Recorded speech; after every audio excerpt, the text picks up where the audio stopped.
Welcome to English Express. No glamour, no clamor, simple explanations for last moment revision.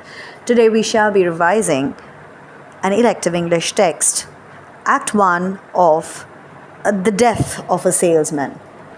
Death of a Salesman by Arthur Miller is one of the most powerful plays in modern times, talking about the tragedy of the common man. Here, as we explore the play, we come across various ideas, especially at the backdrop of the 1920s to 30s, when Great Depression had hit America, at the backdrop of America's fall in economy. We also explore the concept of and the rise of the American dream.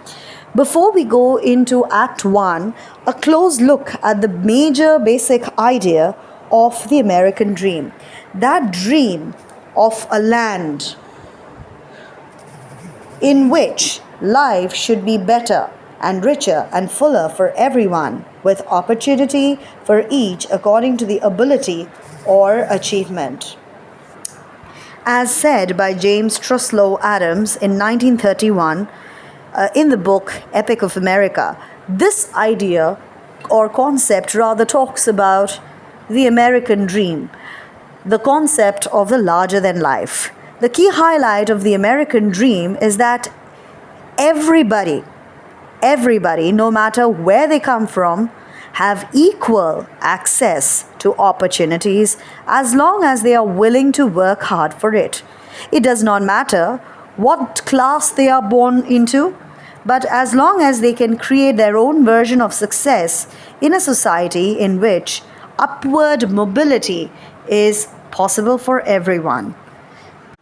Although American Dream spoke about equality of opportunities, home ownership, education, and has much deeper roots, where it treated all men having been created as equals, have equal opportunities to achieve their goals or ambitions by reaching out and taking risks. But at the same time, this American dream, as the term dream itself highlights, dreams are meant to be broken or shattered. The concept has quite a number of disadvantages as well.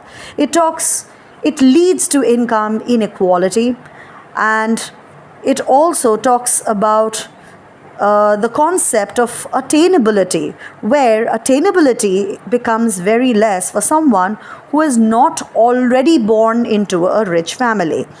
So reality of the American dream falls short of the idea itself. Here, as we look at the play Death of a Salesman, and we observe the character, the lead character of Willie Loman, whose name is actually a pun, Willie Low Man, someone who is quite commonplace. And Willie Loman's character itself, the protagonist, becomes self-contradictory. We realize that Willie is a traveling salesman of 63 years of age, who had worked for the Wagner Company for 34 years. With the opening scene of Act 1, what appears is that Willie enters the scenario with two heavily laden baggages, and he is a traveling salesman.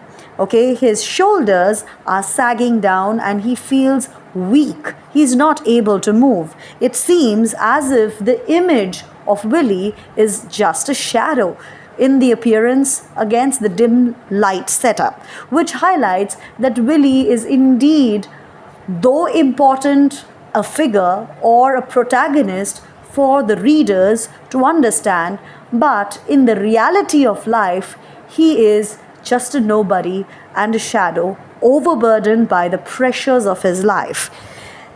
Willie's entry with the flute music highlights the faded, distant past of Willie, which keeps coming and haunting his claustrophobic existence.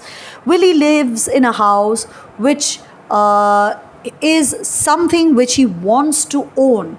He has almost paid off all the extra costs, but the house is surrounded by quite a number of tall, lofty apartments, again highlighting Willy's claustrophobic existence.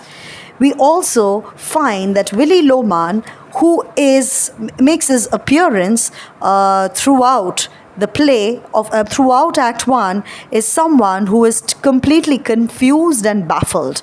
Contradictory beliefs surround him, and his value systems are quite perplexing. Willy is a dreamer, the sole representative of the large context of the idea of the American dream. His faith in the law of success is dominated by the feeling of commercial success. He takes tours around the country and tries to continue that habit even after retirement. Willy Loman is a failure with his sons. He is unable to build the kind of relationship a father would otherwise want to have with his sons. Willy Loman is a controversial, tragic hero. We also see that as he enters, he is greeted by his wife Linda. Linda, the character of Linda as projected in Act 1, appears to be someone who is extremely concerned and loving and affectionate towards Willy. She almost nurses him, takes care of him like a mother would take care of a baby, because Willy's behavior is almost like a baby. He doesn't even know what he is doing or what he is saying at times, because he keeps hallucinating and transporting between the past and present and past. The most of the play or most of Act 1 is this transience from his past to present and present to past, which might also confuse the readers or audience at certain points of time. But at the same time, it is necessary for us to remember that Willy Loman is a character worth remembering, because he represents the common man who was fed up with his struggle and aspires to achieve the American dream. As we move further, we see that Willy Loman makes a clear mention that he had driven his car off almost of the bridge, and Linda shows excessive concern for him.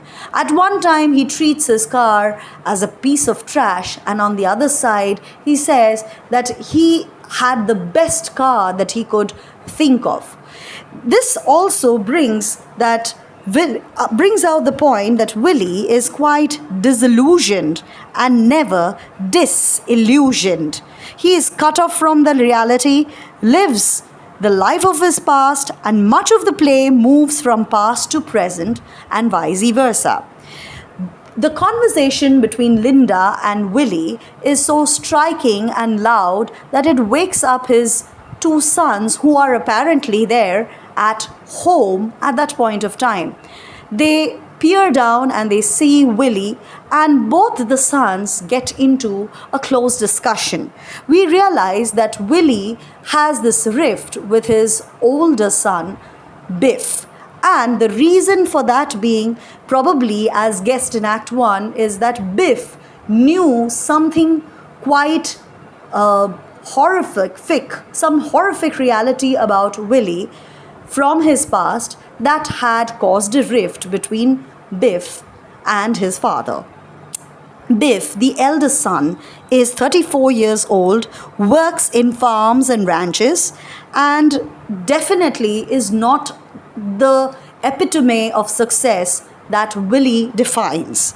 Willy has contradictory views about Biff's wasted life. At one point of time, he says or quotes, to quote, Biff is a lazy bum, and then contradicts himself and says Biff is anything but lazy.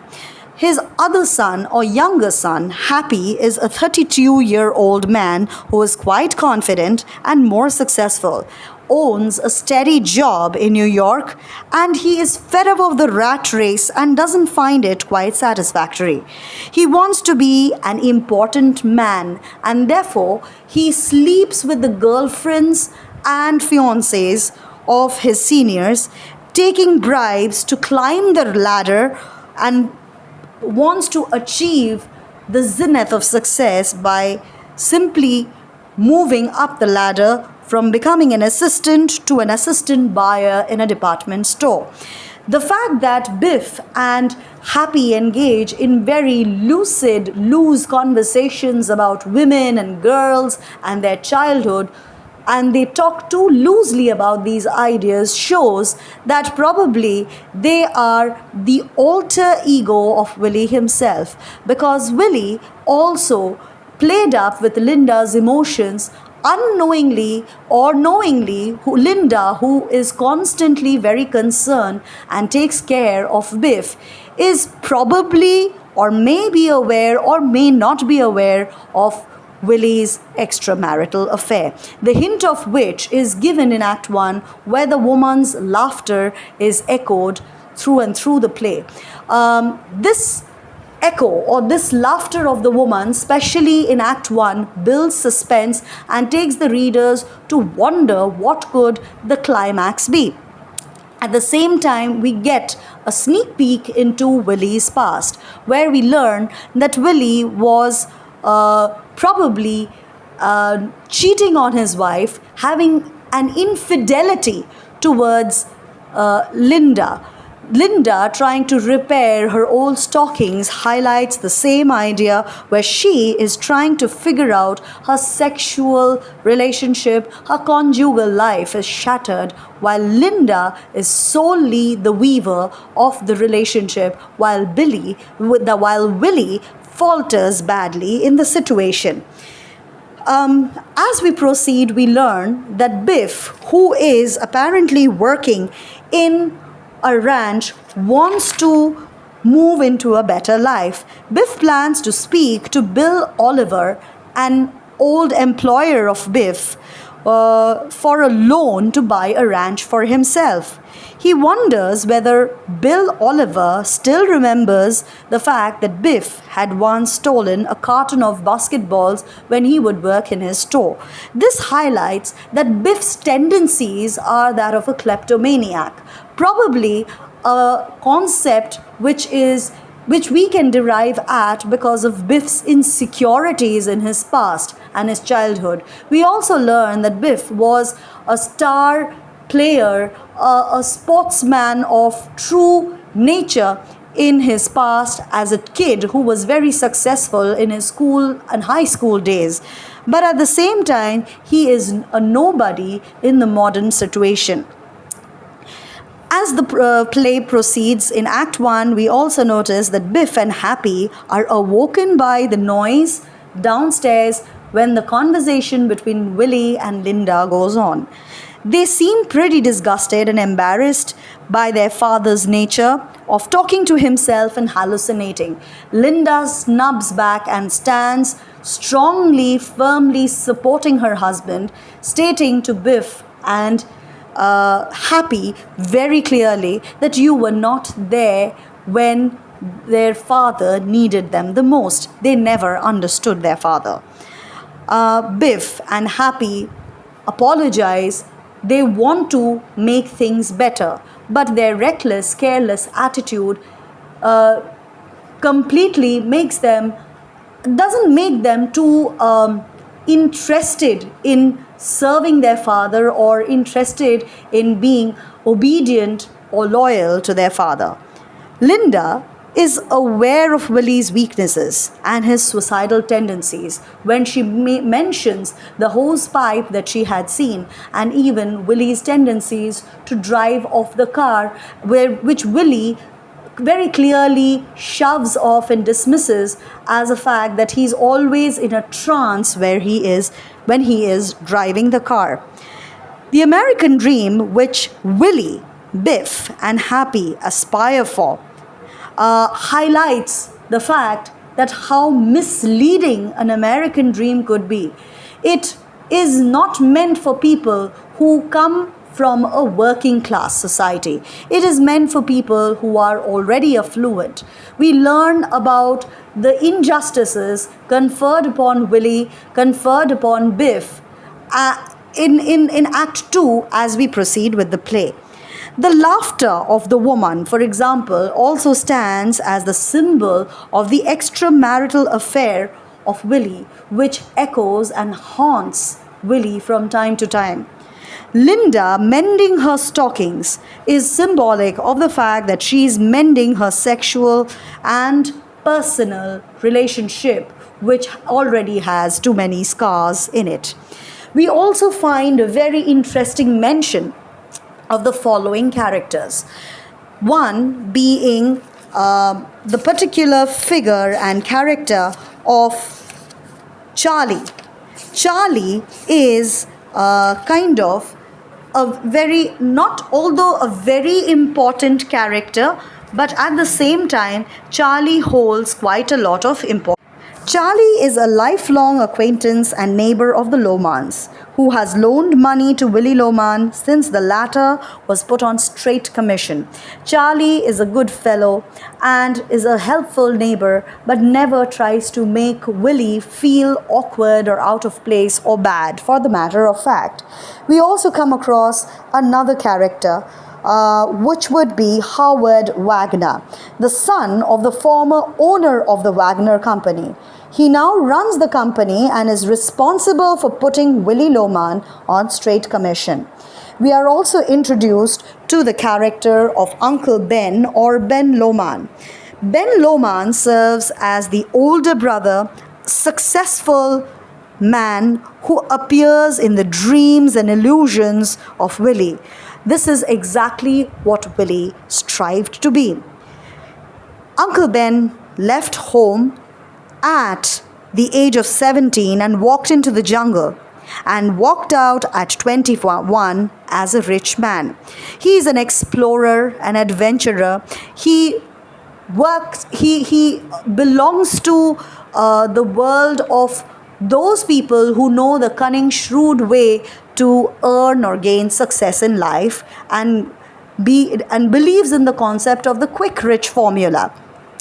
He walks into these diamond mines and he comes out as a stinking rich figure. Ben is always presented through Willie's illusions and dreams. His character is representative of Willie's unrealistic dreams as well as the reality of his life. Ben stands out to be Willie's older brother. Due to a faulty view of geography, as Ben says, he was supposed to land in Alaska but lands up ultimately in Africa, turning out to be a rich man. The mention of these two places, Alaska, is unique and exceptional because in a place like America, where we are mentioning New York, New England, New Orleans, Alaska is kind of an indefinite idea which highlights something mysterious. But at the same time, when Africa is mentioned, we also realize the concept or the notion of challenging the unknown. Africa, most of the time, was unexplored at that point of time when explorers and adventurers were traveling and taking risks, highlighting the notion of the American dream, equal opportunities for all. And when he lands up in Africa, he earns a name and money for himself. Ben symbolizes the American dream. The play is replete with concepts and notions quite important and pertinent even in modern times today.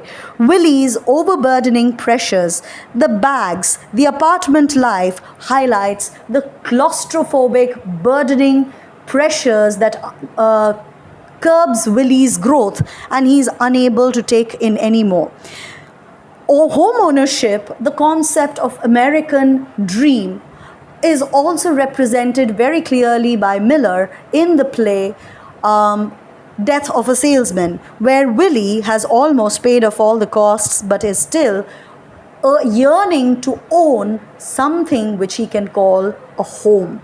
House is made of bricks and stones, but a home is where the family is, and that is what highlights the clear rift in the relationships amidst all the characters present. Though they stay together as family, they don't feel one and united like a family. It is never very clearly mentioned what product Willie sells. Perhaps Arthur Miller, the playwright, was also trying to point out that Willie Loman or Low Man sells himself before an audience and readers, while he projects the concept of production of which is done mainly by the working class. It wouldn't be wrong even if we mention the concepts of the bourgeois and the proletariat. Bourgeois being the owners of the means of productions. Here we could take the characters of Howard Wagner, Bill Oliver to be the bourgeois or the exploiting classes, owners of the means of production, whereas the proletariat or the working classes could be referring to the ordinary people who sell their labor for wealth and a living. In this case, it would be Willie, who was yearning to have some kind of stability, which never seemed to come back to Willie's life. This highlighted not only the class struggle, but also the struggle of the common man in a situation like this. To conclude the notion, we would like to highlight a few psychological aspects. Probably, or perhaps it wouldn't be wrong to say that Willie's transitions from past to present and present to past, which is a difficult transition for readers and audience to follow if they don't read or understand the play when it is closely performed or read, is because it highlights the labyrinths and layers of Willie's mind, the recesses of his mind, which are very complex and quite complicated. At the same time, highlighting probably or hinting probably as at Willie's delusional situation, his disappointments, at the same time highlighting his sense of hallucinations, or rather, if we can put it in a more psychological way, schizophrenia. Willie is skeptical of his situation. At the same time, he wants to motivate and encourage his sons to do better. What he can't achieve, he wants Biff to achieve. Biff thereby stands out as an alter ego of Willie, who is nothing but the other younger version of Willie if we proceed and progress to understand the characters better in Act 2. Hopefully, what I explained as we proceeded with Act 1 of The Death of the Salesman would be to some extent helpful to you. For more content, please send in your request. Otherwise, like, share and subscribe to my channel for more content.